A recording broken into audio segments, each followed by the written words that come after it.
Ask the Dean, episode 68. Hi, everyone. Thanks so much for joining us. This is Dean Granum. Dr. Gray is taking a break today. That's quite all right. We're all here.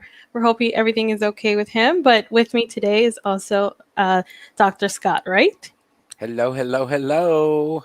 How are you, Verinia? I'm doing good. Yeah, Getting good. the hang of this, Nice, kind of running the nice. show.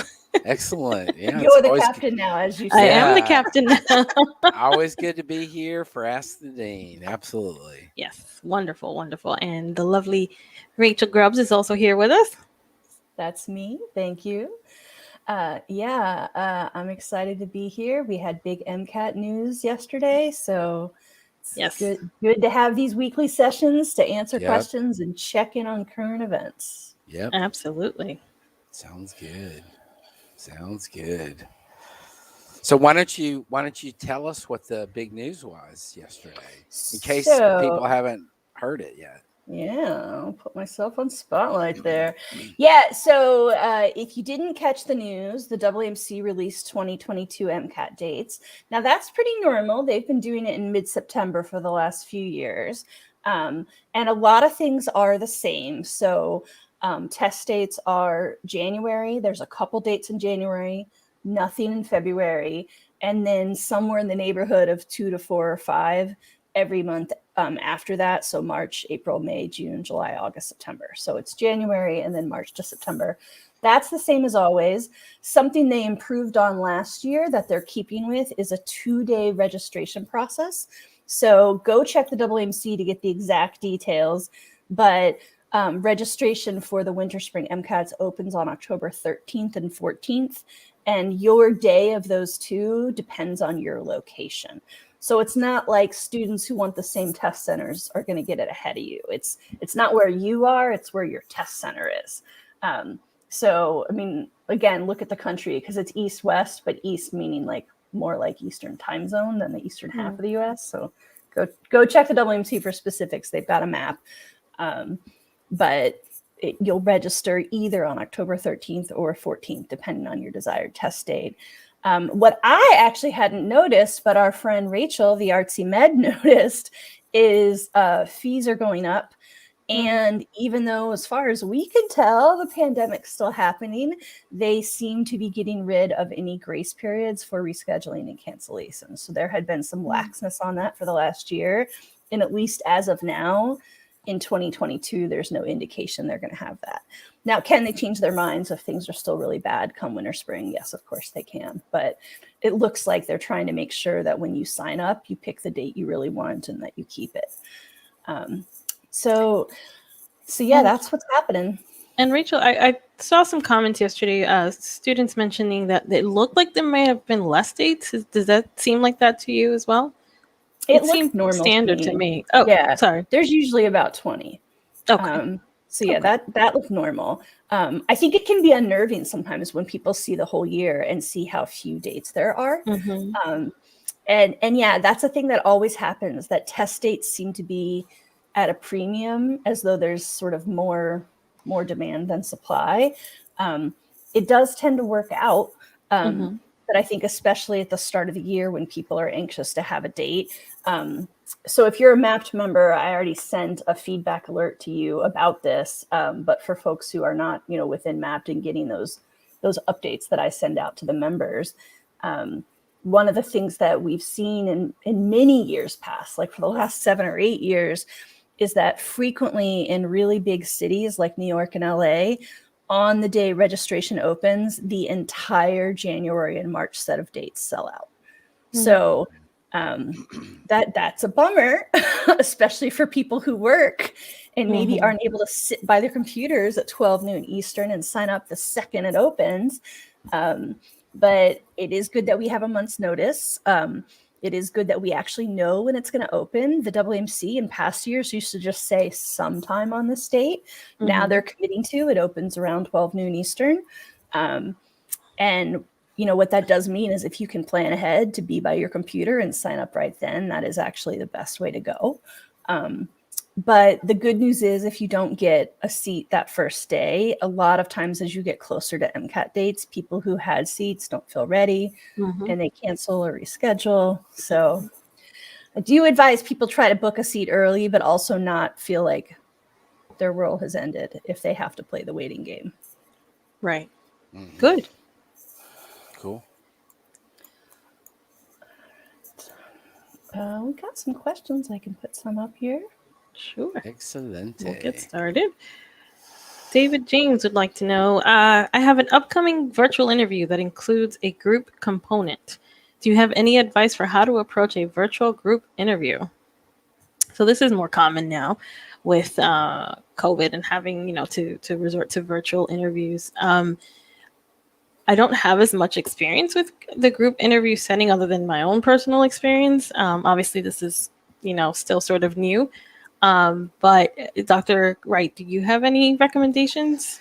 I think it's fairly new to me as well. And I don't really have any, pointed recommendations. My feeling is that the purpose of a group interview is to see how you interact with others and how so my feeling is you don't want to be you want to be a team player in these group interviews. You don't want to come across as trying to steal time from other applicants or you don't want to be a wallflower either and just sit there passively. So I think it's a balancing act. Always be yourself and answer honestly as to whatever the question is. Now I think it depends a little bit on if they have pointed questions for each of the people in the group as opposed to a general question to everyone in the group. I'm not clear on how that works, and so unfortunately, I don't have a whole lot of advice for students in these group interviews. Yeah, I would imagine that the interviewers will probably sort of outline the rules of the day. Make sure you're paying attention to that. Maybe they'll set you up in a breakout room. But as Dr. Wright was just saying, you want to pay attention to what's being asked, be a team player. You don't want to sort of try to outshine everyone else.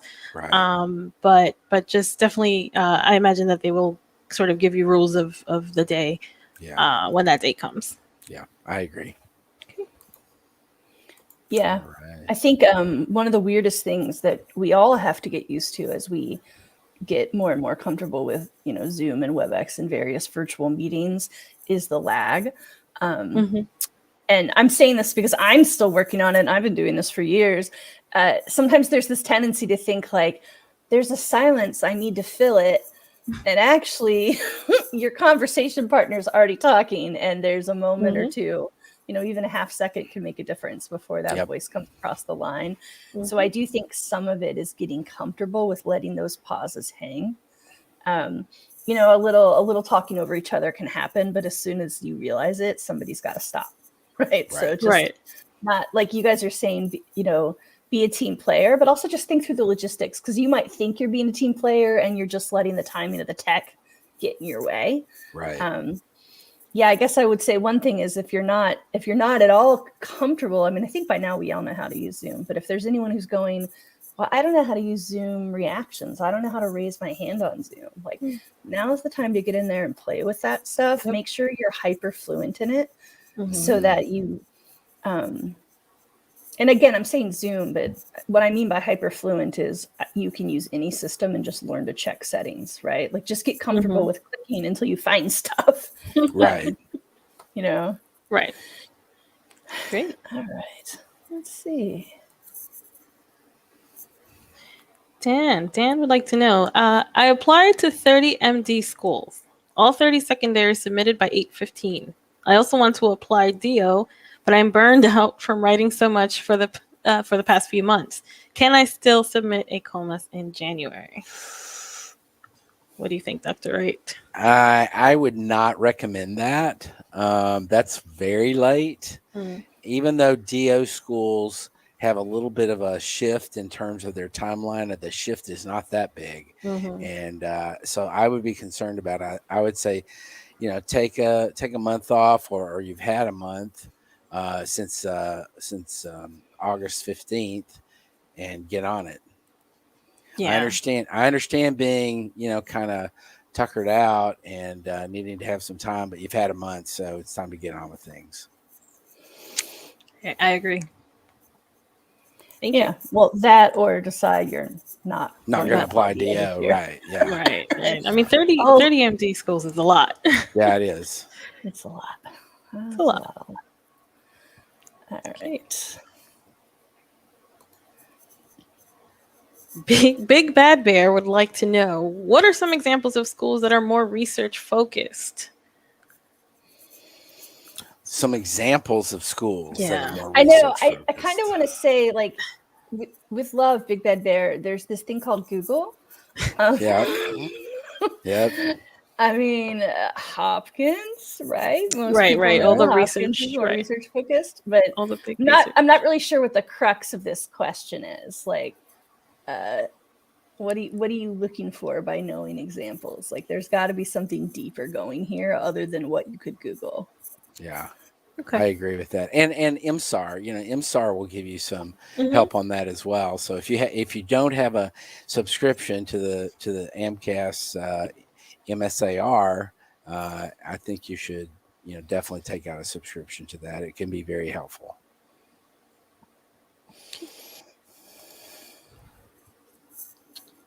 I am a family nurse practitioner with a doctorate degree, as well as a tenured faculty at a university. I want to play up my strengths, but I'm apprehensive that I might get overlooked. Not quite sure. Yeah, why would you get overlooked? Right. Yeah, I don't know. There's no question here, number one, so I don't know what. I definitely think you play up your strengths, but I'm unsure about the. Oh, I see. There's an update. There might be another part to the question. Might I get overlooked for already investing so much in another career? Okay, so that clarifies things. I don't think so. I don't think you got to worry about that. Whoever you are, S. I think you got to keep ring your bell. And talk about your strengths and don't worry about I mean. There's nothing that you can do. You have invested in another career. You have, you have gone along this pathway, but you've decided for whatever reason that you want to shift and go to medical school. And so, there's really no, so if a school does overlook you for that reason, you can't control that. Right. So you have to just do what you can do. If you don't apply, you're not going to get in. So you got to apply to the medical schools that you're interested in. But in general, I would say I think your concern is not warranted. Right. And you want to just sort of highlight your motivations for changing careers. That that's going to be a big question, I'm sure. And so you want to play on your strengths and also just really focus on, well, what is now, what is making you now want to decide to change? That's exactly. All. Yeah, exactly. Kendra is asking, science GPA is a 3.17, first year is 2.69, second year 2.39, third year 3.12, fourth 3.28, and postbac 4.0. One class, but taking 2 now and 3 in spring. If I get all A's, will my science GPA trend be enough to apply in May? I don't know. I don't know if this person is a math user, but I can tell you that our Mapped app software has calculators that can sort of help you figure out your GPA. But I'm sorry, Dr. You were about to say something. No, I was just going to say that, I think that if you do well in the classes that you're taking now, and you do well with the 3 that you're taking in the spring, I think that's a good sign. That's what a postbac program is meant to do, is to help you sort of establish a new record that says I can do this at a high level. And you want what you're really not establishing is you've got a little bit of a trend going in your undergraduate between the first 2 years and the second 2 years. So that helps a little bit. What you're looking for is a much bigger jump in the postbac program to, higher 3 point whatever, 3, 7, 8, 9, or 4.0, because you have to establish that you can do the work, which the undergraduate record doesn't necessarily do. And so, but assuming all of that, so what's the question is, assuming all of that, if I get all A's, and not even if you get all A's, let's say you make a B in one of the classes, I would say, yeah, you can move forward and apply in May. Sure. Okay. Hello, I'm currently an environmental engineer working full-time for a utility company. I have been thinking to quit my job to complete 3 to 4 more classes and focus on studying for MCAT. Should I do that? Well, Dee, it's really something you have to consider. It's your financial situation. Can you afford to quit your job? These are all things to take into consideration. I normally would advocate for a student to not lose their income if that's, your main source of income. I would say, maybe work with your employer to see if you can maybe do some reduced hours, maybe part-time work. However, if you are in a position where you can go ahead and devote full time to studying for, your MCAT and completing courses for that, then sure. But most of the times, if your employer is sort of supportive of this, they may be willing to work with you. Yeah, I agree with that completely. I think it's all about the other things outside of the academic part, like you said, Verenia, that where people want to, which, if you're in the position to quit your job, I mean, lucky you. That's, a lot of people aren't in that kind of position. So I think definitely I would say go for it if that's possible for you.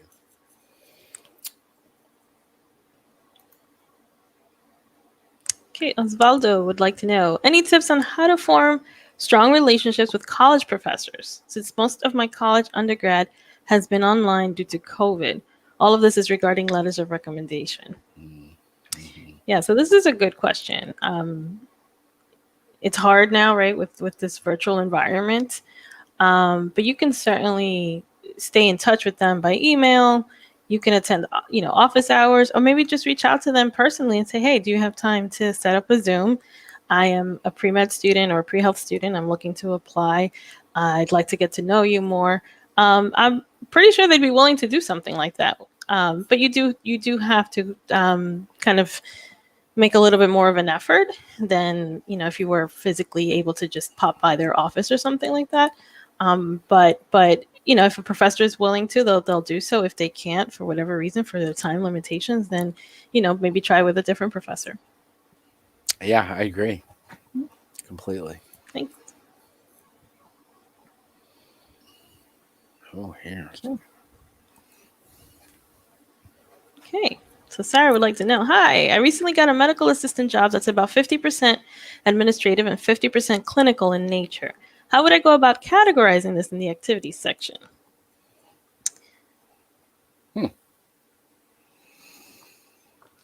It's a good question. Yeah. So, I mean, this has come up before, and what we tend to recommend is if you really feel like that job is a mix, and it sounds like what you said is 50% administrative, 50% clinical, then you can take your hours and just divide them in your tracker. So whether you're doing it in Mapped or you're actually on the application, just, let's say you work 1,000 hours in a year, you can just list 500 as paid employment clinical, and then 500 as paid employment non-clinical.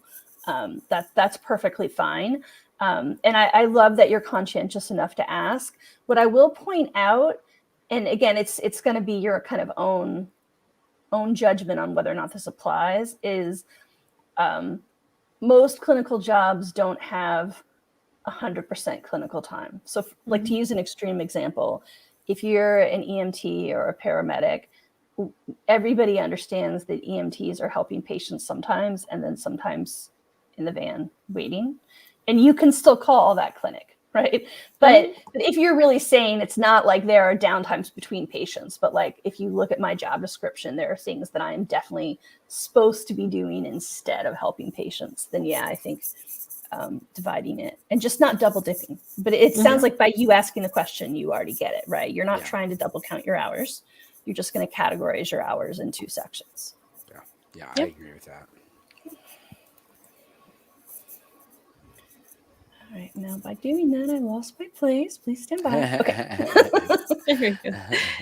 Zoe, this is Zoe Crass. Would it be looked down upon to take classes post-graduation at a community college rather than a university? The cost per credit is much more affordable at my local community college. Yeah, so this is a question that comes up very often.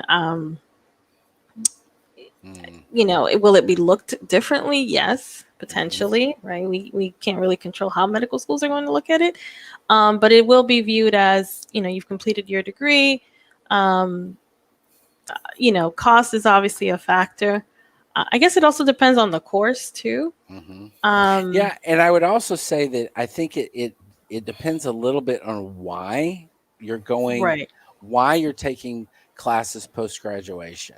If it's because your GPA is lagging and you're wanting more classes to show you that you can do the work, then I would say absolutely not. Do not go backwards to the community college, because they're only going to have freshman and sophomore level classes. They're not going to have upper level science classes that you really should be taking as a postbac. So my reaction to this is negative because of various factors that I've just described. And so without knowing more about your story, Zoe, I think it's a little bit difficult to give too much advice. But it sounds like no, I don't recommend that. Yeah, I would agree. Sorry, Zoe. Yeah, I'm sorry. Unfair reality. Yeah. Okay. This is from Howard. Hi, I'm a third year planning to graduate this year. I plan on doing 2 gap years before applying. I'm contemplating before research and finding a clinical job. What would you recommend for gap years? So I guess he's trying to decide between whether doing research and finding a clinical job. Well, I think it depends on what you're interested in, number one, and what your past background has been in terms of those activities. If you have a lot of clinical experience and you're interested in research, maybe you could do that. If you have some research but not a whole lot of clinical hours, then maybe you need to do the clinical part. I think it also depends on what the availability of these 2 things might be in your area, location, or if you're willing to move to a different location to make that happen. It depends on that. You're not going to find that whether you're doing research or a clinical job such as an MA, you're not going to, the pay is not going to be great. And so you gotta, I don't know that the pay differential is going to be that much between the 2. So I don't know that the financial part of it is going to be much of a, although it could be, I don't know for sure. But so I would say, look at your past and see where there are holes or where there are areas for growth, and let that direct you a little bit, as well as your own interests. Yes. Yeah. And I think they actually wanted some more suggestions for gap years now that I'm looking at the question a little bit more closely. As Dr. Wright was saying, whatever fits best for your particular situation. But if you can also fit in any sort of activity where you're volunteering or helping out in your community, of course, that's always very, very valuable for your own growth and, of course, for the organization that you're helping out. But as always, don't approach it as just, how, is this going to look good on my application? How is this going to look? Really, you want to do it because of the value that you're going to bring to that position and the value you will get out of it as well. Absolutely. And if you're planning on 2 years of 2 gap years together, then you also might want to look at the Peace Corps and AmeriCorps as options. Those are typically 2-year programs although they don't have to be, especially AmeriCorps. But you could, look at those as options of things that you could do that you might be interested in. AmeriCorps, for example, teaching in a inner city high school or middle school. Peace Corps, of course, being overseas. But so I think those would be another two options that you might think about. Yeah. Okay. Christian would like to know, what advice do you have if I receive 2 sub 500 MCAT scores in a row? Should I continue this app cycle or try again next year? Well, that's tough, Christian. Sorry to hear that. Yeah. So a couple things. There's not a cut and dry answer here. There rarely is. I mean, my gut is this is not going to be a great cycle for you. But what I don't know is what your time and resources are like. What I don't know is how far along you are. Did you already submit all your primaries and secondaries? In which case, like, you've done the work, you might as well see how it plays out. If it's September and you're still working on your primary and you have these 2 sub MCAT scores in a row, then yeah, I'm going to be more inclined to say, just, you got to give up this year and start again. So in terms of whether or not you continue this app cycle, some of it's just going to depend on how deep you are in terms of the work and the money spent, and what your resources are like for that. Have people gotten into med school with sub MCAT scores? Yeah. It happens sometimes. They usually have stellar grades and stellar clinical and a stellar story. I don't know if those things apply to you or not. Specific to the MCAT, I think you need to pause and reflect, right? If you are going to apply again, then something didn't change or changed but didn't help between the first and the second attempt, right? So now you need to really pause and ask yourself, how much time am I giving to the MCAT? Have I changed my study skills from what worked in college to what the MCAT requires? Because it's a very different kind of studying. Did I make a schedule and not keep to it, or did I not even make a schedule? Did I make a schedule and it expected me to come home and want to study every day after a 12-hour shift at the hospital, or did I make one that was reasonable that I could keep to? So only you don't have to answer these questions for us, but you need to really, really reflect on what you've been doing for the MCAT so that you can think about what you're going to do differently to make it work. Make sure that third time is the last time. And you also don't know, Christian, I understand your sort of reticence to be too specific on your MCAT scores, exactly what they were. But you say sub 500, it sort of occurs to me that our advice would change a little bit if the score was 499 versus a score of 488. Right. So how sub it is could affect, kind of how medical schools are going to deal with you. But I completely agree with Rachel, depending on where you are in this process. If you've already applied, don't withdraw your application, just see how it goes and move forward with it. If you haven't submitted yet, I think I agree that this isn't going to go well. So I would say wait for another year. Yeah. Very solid advice. Okay. From Charisse, I guess. What do you think of health informatics as a gap year job? This is my current job. It pays well, but I'm worried it may not be the best use of my time in terms of building up my resume application. Health informatics. So the behind the scenes of medicine, right? Right. Making sure everything is running smoothly in terms of technology and software and where all of our personal medical records are stored. So very good insight into that aspect of medicine. It's your job. It is a good job.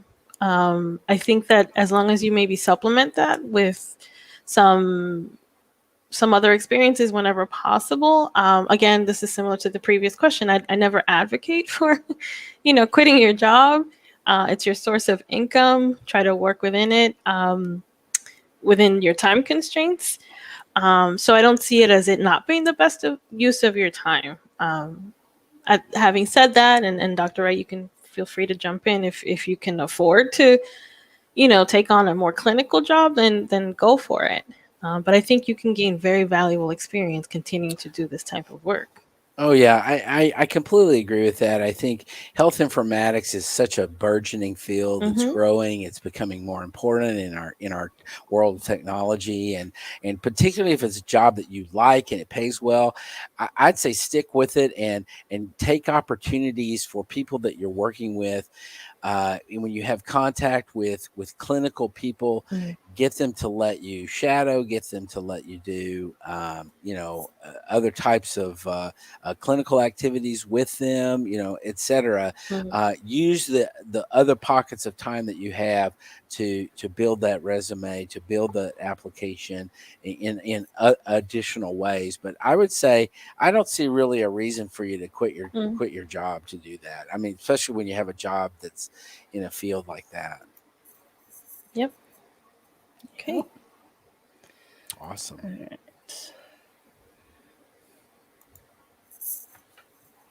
Okay. How does being a reapplicant change the way admissions committees look at your application?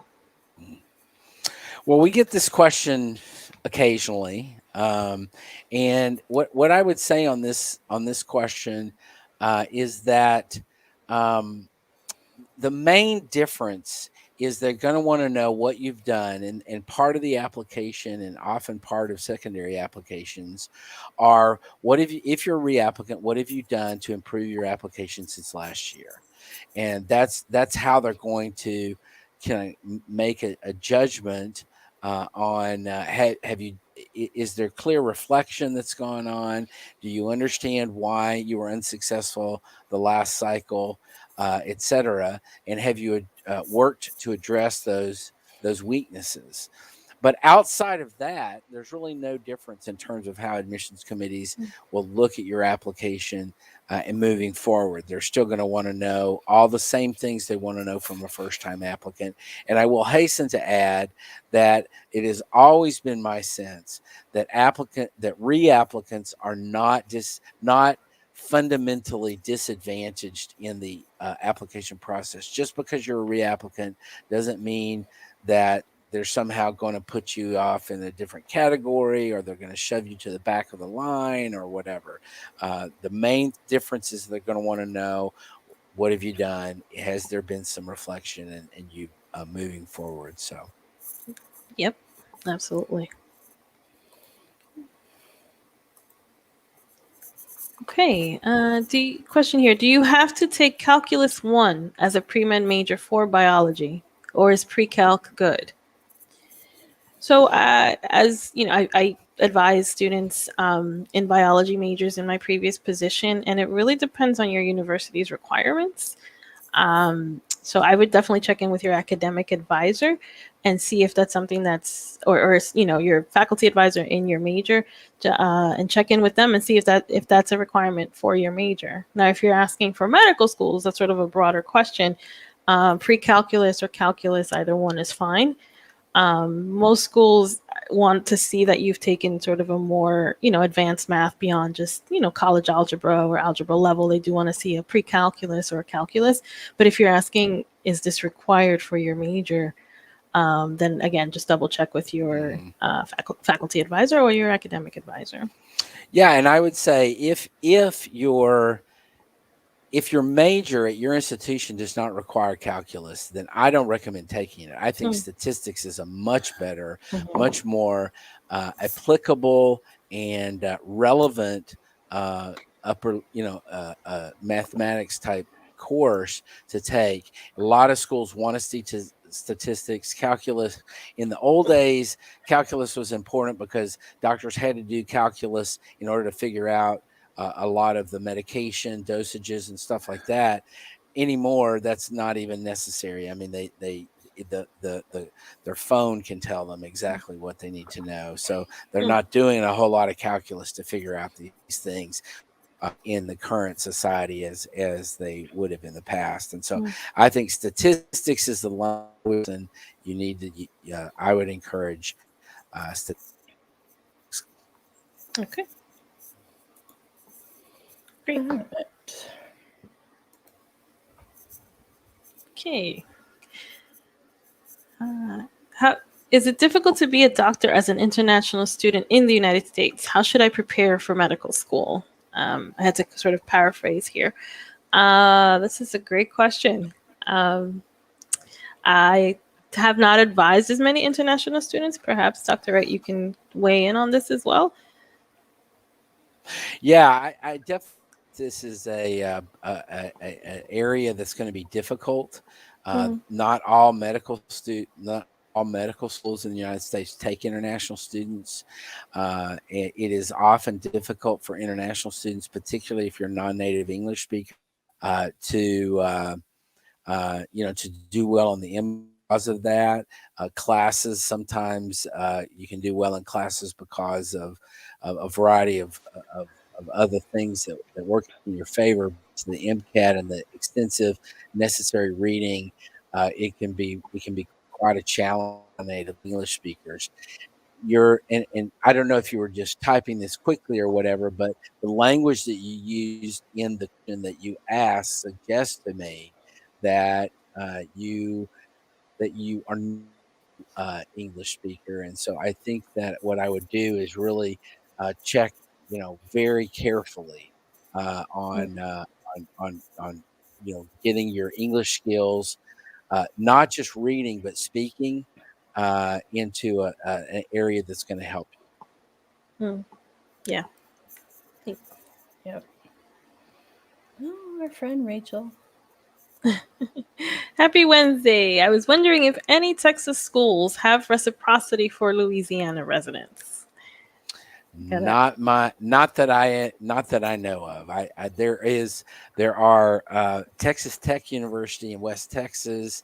The med school there has a reciprocity with a few counties in New Mexico, but I do not know of any reciprocity agreements with Louisiana for Texas medical schools. So unfortunately, Rachel, I think you're kind of out of luck on that one. Yeah, sorry.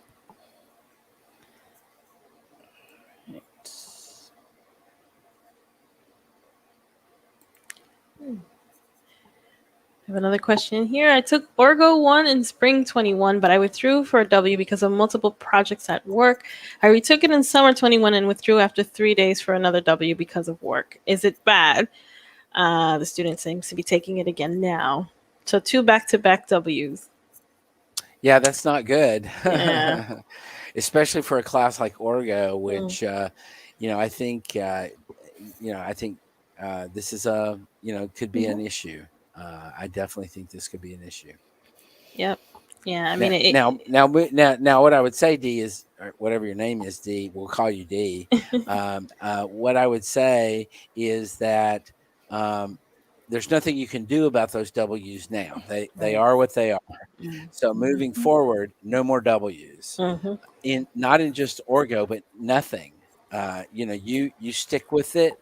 You make whatever sacrifices have to be made, and if you need to back off of work, if you need to try to, get a different job or whatever, this process has to become really take the forefront at some level or another, become a priority that will allow you to move forward and not have to do these W's and stuff, because medical schools will be concerned about multiple W's, particularly in this case in the same class, and because you do not withdraw from school in medical school from particular courses like this, you stick it out and go forward. So they want to see that you can do the work. Right. And maybe you need to evaluate in general, how much time you're spending on other projects. And if it's just not feasible for you, then maybe, lightening the load, either at work or with your studies. You're in the course now. So, this is sort of your last chance to turn things around. Yep. Yeah. Agreed. Sometimes it's that wall of awful. If you can't go over it, you just have to go through it. You know? Yep. Head down and butt it with your forehead. Full steam ahead. All right. Siobhan would like to know, do schools accept prereqs that were taken at a graduate level, such as statistics? I've tried to find this information, but I could not find this info anywhere. Typically, the answer to that is no, that they have to be undergraduate courses. So I know at the medical schools in Texas, they will not accept graduate level work. I suspect that the same is true for MCAS and AACOMAS schools. So I think graduate level. Now, they could make, medical schools are able to make exceptions on things whenever they want to. It's their prerogative to do that. So you may be able to get a medical school to accept what you've done at the graduate level in statistics and be fine. But you can't necessarily count on that to be true. So just, be aware. If you can pick up, statistics is a good example of a class that you can pick up online from multiple institutions around the country. So, safe bet would be just pick up an online statistics class, could even be at a community college, and just get it done. But some medical schools may work with you on that. Yeah. And just to shine a light, because I'm sure a lot of people are thinking, but, graduate is harder than undergrad. So why wouldn't it qualify? Well, sometimes graduate is not harder than undergrad, for one thing. And the other is grad programs aren't as standardized. So if you think about it from the med school's perspective, they've got thousands and thousands of applicants, and they need a relatively reliable rubric of, did these students learn these things and pass the necessary academic rigor? So even though it seems a little persnickety, right? Like part of why they have preference to undergrad is for that reliability of curriculum. They know what the syllabi are in those courses. They know what you're being asked to do. Look at it this way. You've taken a graduate stats course. You should be able to handle the stats course on an undergraduate level and hopefully pull an A. Yep. Okay. Ooh, tough situation for Josh. Let's see. My first 3 semesters are all W's due to a retroactive medical withdrawal. Since then, I have managed to hold a 4.0 for 3 years, scored a 515 on the MCAT, have 1,000 clinical hours. How should I explain this? Okay. Wow. Well, I think you have to explain it the way you did in a small way here. You just be honest with, I had a medical, if you're willing to sort of talk more about the medical situation that you had. I've had students who went into detail, some level of detail about their medical situation and kind of what they learned from that, and that in part is what has led them to want to go into medical school, etc. So, I think that I definitely suggest that you, that you really think really carefully about how you're going to move forward on this. But you've got great numbers. It sounds like you have a lot of great extracurricular activities and all that. So I would say, you gotta explain it and be upfront with it. Yeah, they were able to hold a 4.0 for 3 years, so you're showing consistency. Oh, there. Absolutely, So absolutely, absolutely.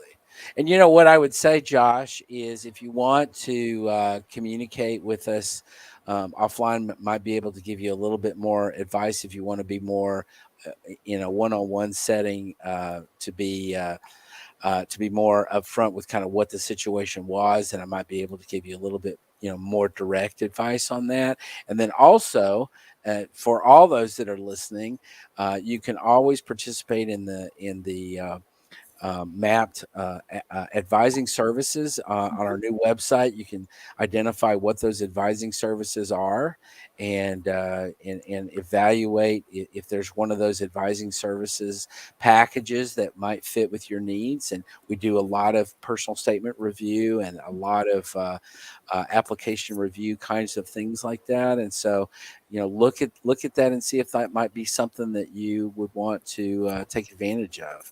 In fact, here's the new website. You want to? It's so pretty. It is pretty. It's a perfect segue. Happy pre-meds. And now if you go to advising and you go to application cycle prep, and I want to thank you guys because I answered so many emails saying, but does the package include this? That finally I was like, clearly what the students are telling me they want is a nice long grid of all the tiny little details of everything the packages include. So I built this. I mean, I didn't build it.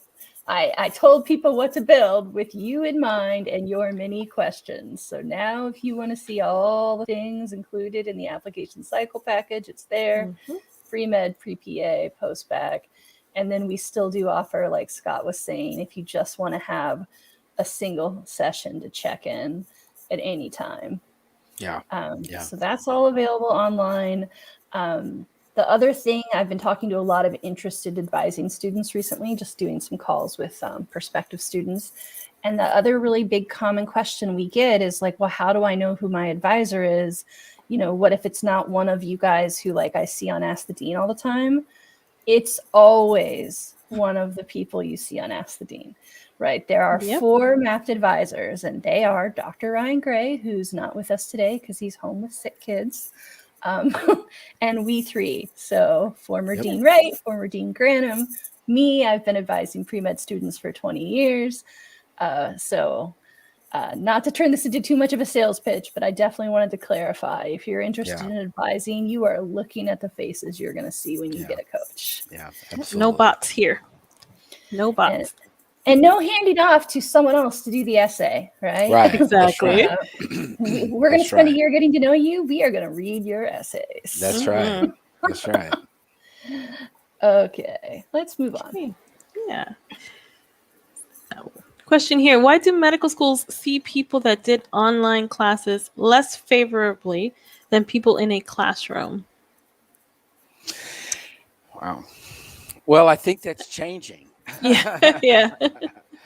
I think for sure medical schools are reevaluating that right now because of COVID and what has had to happen. And so I think a lot of reevaluation is going on about that at the medical school admissions level. I think in the past, it has been a concern that in online classes, there's not as much sort of give and take and sort of dynamic quality to it. And I think that's changing in terms of online education, where there is a lot of give and take. And so and some of it, honestly, to whoever's asking this question, I think some of it is old school. You got some people that are old school, and they think, well, you can't be any good if it's online or whatever. And so, I think you're going to find that that's changing. And so I certainly don't think there's any reason to look down upon students that have taken online classes, but there are some medical schools that still have issues with that. Yeah, unfortunately. But yeah, so above lobbies, as you call yourself, if you check the MSAR or you just Google some schools, you're going to see that a lot of schools now do list that online is acceptable for prereqs, where time was that almost no schools accepted that. So that's a real indicator of change. And this is just one example, but when I was helping some of our team, we're working on a big scrub in our own mapped med school database to update it. When I was helping the team do that, I noticed that Hopkins not only said online is okay during the pandemic, but they've done it retroactively, which strikes me as really fair and reasonable, right? So they're not just saying it's okay if you took an online course during the pandemic. They're saying now that we realize during the pandemic that online is okay during COVID, we're going to say anyone who took a prerequisite online is now fine. And that's just one school, but Hopkins to me is always kind of a mix of old guard and innovative. So seeing them right, make that yeah. change, I was like, that's good. Like if they're going that way, a lot of schools are going to go that way. I agree. I agree with that. So it's not there yet, but I do think that this bias that you're speaking to is fading. I agree with that. Okay. We have time for a couple more questions here. But Bojana would like to know what volunteering type is suggested for pre-med that is already working in healthcare. Sorry, go ahead. Could be non-medically related volunteering. I mean, there's all kinds of volunteering. Medical schools want to see you involved in your community. So get involved in your community. It doesn't have to be medically related. It can be working with Habitat for Humanity or your local school district on reading to kids, or working with people who are non-native English speakers who are trying to learn the language. There's homeless shelters. There's a gazillion types of things that you can get involved in, particularly in urban areas, but also in small towns too. So I would say get involved. If you're already working in healthcare, get involved in volunteerism in a variety of ways in your community, and show that you have a community mindset.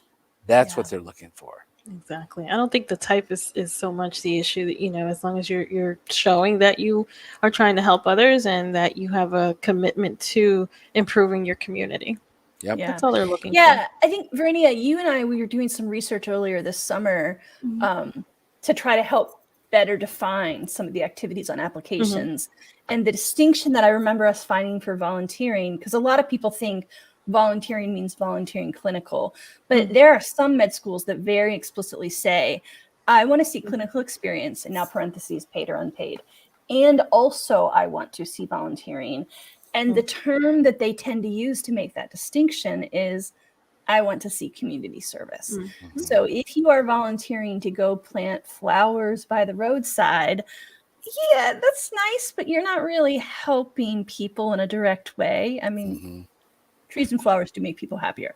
But like, are you finding some underserved, underestimated people in your community and helping them in a more direct way? That's usually what they mean when they say community service, which is why I tend to want to use that word rather than volunteering. Because you can volunteer to do anything, but are you helping your community? Yeah. Well said. Okay. 155. Got time for one more? One more. Here we go. Okay, Charles would like to know, is it okay to leave a volunteer experience if I feel the organization has lost sight of its mission? I have a lot of hours, but I don't want to leave if quitting abruptly would look bad. Ooh. Well, how would they know? I guess my question is, how would a medical school know that you quit abruptly? So if you said you have a lot of hours, so my assumption is you've been with this organization for a while, that you've accumulated quite a few hours, and then if you leave abruptly, I guess I just don't understand what that means, because the medical schools rarely, and I use that word strongly, I rarely, if ever, call your organizations that you've worked for and say, well, did he leave on good, on good terms, or did he, whatever. And, but I would say, be nice about it, offer your perspective to them. And then if you feel like this is not a volunteer experience that you want to continue on, just move on to something else. I don't think that's going to look odd at all. Yeah, I agree. Yeah, I guess to kind of build on that, I wouldn't stop volunteering and just not do anymore, right? You need to think about what that repeat activity is. And then, to Scott's point, if you're just talking about applications, the med schools tend not to check in about that level of detail. That said, I have found, as someone who's been out of college for 22 years now, I found that the older I get, the smaller the world is. When I was 20 or 22, the idea of getting to know my professor for a letter of rec was terrifying.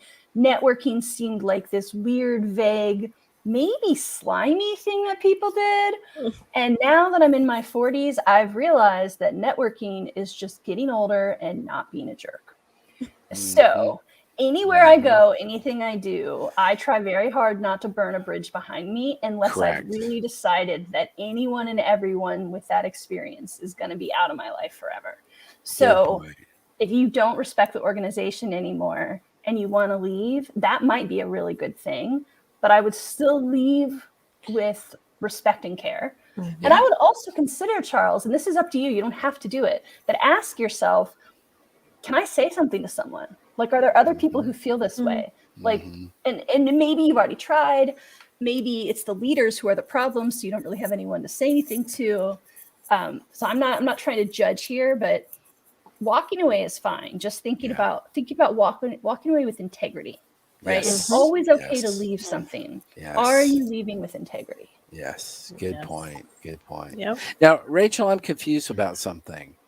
So what you're telling us is that you started college when you were 9 years old?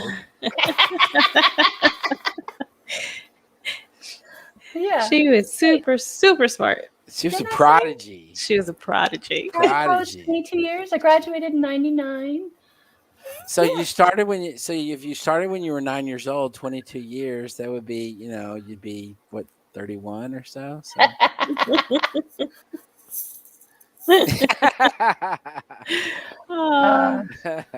Thanks for saying I look young, Scott. Of course. See those apple cheeks, they fool people.